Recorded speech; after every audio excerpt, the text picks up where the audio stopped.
Hi అండి, అందరికీ నమస్కారం. మీ అందరికీ మరొక శుభవార్త. మన తెలంగాణ ప్రభుత్వం రాష్ట్ర వ్యాప్తంగా 2769 ప్రీ ప్రైమరీ స్కూల్స్లో ఒక ఇన్స్ట్రక్టర్ మరియు ఒక ఆయాని నియమించడానికి జిల్లా వారీగా నోటిఫికేషన్లు అనేది విడుదల చేయడం జరుగుతుంది. అయితే ఇన్స్ట్రక్టర్కి కనీస విద్యార్హత అనేది ఇంటర్మీడియట్ క్వాలిఫికేషన్ ఉండాలి. వీరిలో ప్రాధాన్యత అనేది early childhood education, diploma in pre school education, nursery teacher education and bed చేసిన వాళ్ళకి ప్రాధాన్యత అనేది ఇవ్వడం జరుగుతుంది.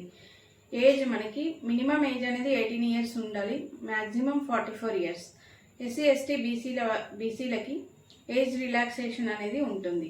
ఇన్స్ట్రక్టర్కి ఇంటర్మీడియట్, ఆయాకి 7th క్వాలిఫికేషన్ ఉంటే సరిపోతుంది. మనకి ఒక స్కూల్కి ఒక ఇన్స్ట్రక్టర్ అండ్ ఒక ఆయాని తీసుకోవడం జరుగుతుంది.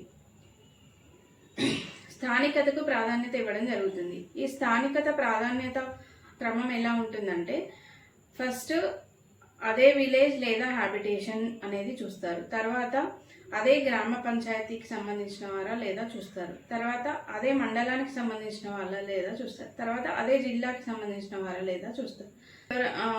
దీనికి సంబంధించి మరేమైనా వివరాలు కావాలంటే మండల విద్యాశాఖ అధికారి కార్యాలయాన్ని సంప్రదిస్తే మీకు వారు జిల్లా వారీగా విడుదల చేసే నోటిఫికేషన్ మరియు ఇతర వివరాల గురించి తెలియజేస్తారు. Thank you.